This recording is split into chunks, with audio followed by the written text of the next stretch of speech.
Hello. Okay, so I am in the bathroom working on our 2020 goal poster and vision board. So the process that I've been using for the last 2 or 3 years, I want you to walk through with me so you can see exactly how we sit down and really map out our year, just figuring out what worked this year, what was really good, what made us happy, what do we need to do more of in the upcoming year, and then also looking at the flip side, looking at what didn't work for us and our family and our businesses, what brought stress into our life, and how to eliminate that. So that is the goal. And then really looking at where God is calling us next year and making our visions coincide with where we feel God is calling us. So that's what we're working on when I'm talking about vision board and goal setting. So the first thing I'm going to do is show you my 2019 inventory. First thing I'm doing is taking all the things that are good, all the things that worked, all the things that brought happiness into our life, and I'm just writing them down. And then I want to really look at this list and think about, how can I make this happen more often? How can we make this area grow? How can we do more of these things that make us happy? Because that's what we want more of, right? The things that make us happy. So let's turn around and take a look. So 2019 inventory, what worked, what brought us happiness? So bills paid off, and how did that happen? We followed Dave Ramsey's plan. So straightforward, that brought happiness, so we're gonna keep doing that. I was able to grow the podcast and to grow my Instagram, and there are ways that I did that really made a difference. Prayer and gratitude, writing down our goals and our dreams, that was huge for this year. What made us happy? Traveling, small trips, quality time with the kids and our family, those are important things to us. Blessed Inc. I made a promise to you guys and made a promise to myself to follow God's vision, and the 5K and Blessed Conference, those were happy things. We're going to do more things that are like that. We found a church. We serve in our church. We are part of Bible studies and women's groups, and those things bring me happiness. So looking at this list, these are some of the surface area things that make us happy. Now, of course, there are a lot deeper things that make us happy that Jared and I will really dig into deeper tonight. But let's go ahead and look at the flip side. Let's look at some things that might not make us happy, that might bring stress or might bring just a negative atmosphere into our life. Those are the things that we want to eliminate. And if you can't eliminate those things, maybe you can delegate them. You know what I mean? So let's look at it. Okay, so just finished up the list of 2019 inventory, things that stressed us out, things that did not work on our behalf, that didn't serve us or our family or our business, and just things that in general we can either eliminate or delegate. Those are really important factors, eliminate and delegate. So let's take a look. I'm just gonna walk you through this real quick. What didn't work? Well, what didn't work was me trying to do all the things. And what didn't work was Jared being overworked. What didn't work was not enough quality time. What brought stress was I needed more help doing things. What brought stress were finances. Those things brought stress or did not work, did not serve our family. So let's turn it this way, and I hope you can still see it. So I needed more help with tasks. So that's where a house cleaner, using grocery pickup, where an accountant and a babysitter, those things came in to play as they were able to relieve stress and pressure off of us.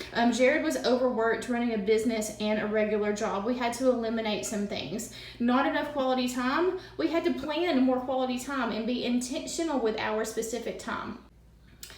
With finances, we had an action plan to eliminate things. And then up here, I just put what could we delegate? So things that we were able to delegate were busy work, paperwork, the accounting, organizing. I've had people come in, sometimes out of the goodness of their heart, and sometimes paid people to come and help with these things. And I'm truly a believer in, I didn't just wake up like this. If you look at somebody that is years into a business and they make it look like they do everything alone, and they just woke up on the right side of the bed and their hair is pretty and their makeup is done and their house is clean and their kids are perfect.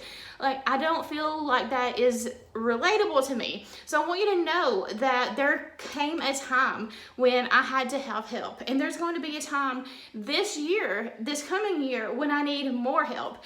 And the biggest stress relief for me in 2019 was my amazing housekeeper that comes once a month and deep cleans this house.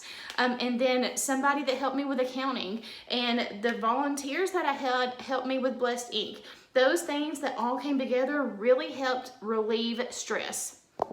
It is okay in 2020, in this upcoming year, it is okay to ask for help. You don't just wake up like this. You don't just wake up and everything is always put together and perfect. Sometimes you need help, and sometimes it's okay. Actually, all the time, it's okay to ask for help. If you feel like eliminating stress and delegating tasks is what you need to do, by all means, I encourage you to do that. So the next thing that I'm going to do, and I do this with Jared, we've actually already did it, I erased it, took a picture of it, erased it, and now I'm just going to kind of show you what our process is that we go through to set goals. That way we're both on the same page and we can accomplish tasks together as a family and as individuals with their own businesses and careers.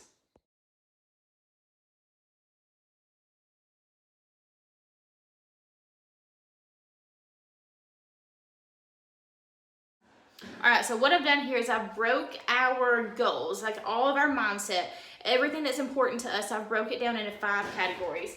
Faith, family, finances, career, and fitness. Those are the 5 pillars that we stand on here in our family, our household.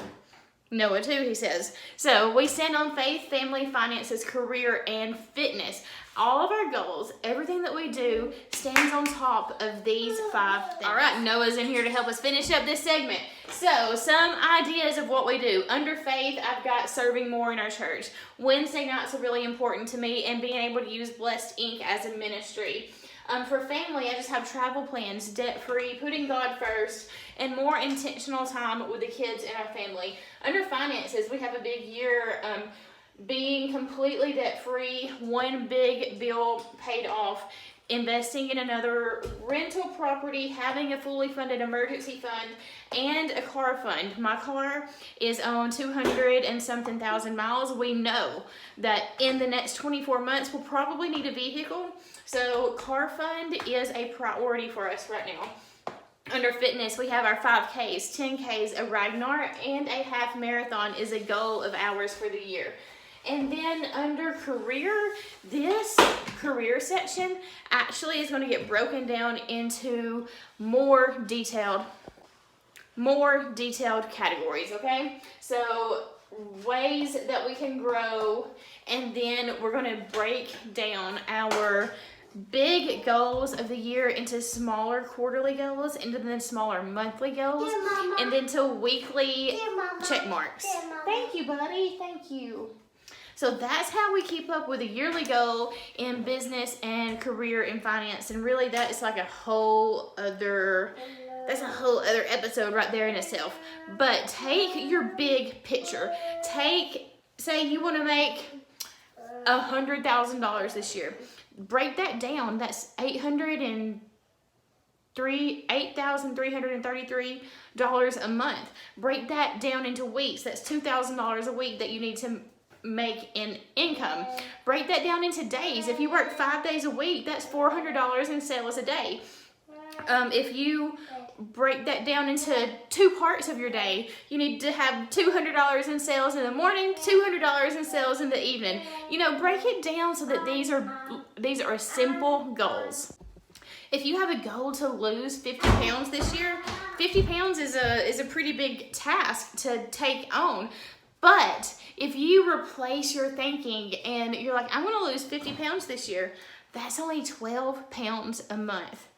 It's only 3 pounds a week. Like, that's only a few ounces a day. And then this is how you're going to do it, with proper nutrition, feeding your body, and exercise. And you have small ways to handle your task. That is how you tackle your year. So I hope this helps as far as the goal poster. Well, we haven't even touched the vision board yet, but for the goal poster, I hope this helps. Breaking your year down into what works and what doesn't work for you. Really brainstorming ideas and ways that you can improve your year and decrease your stress, delegate and eliminate those things that bring you down, and increase the things that elevate you.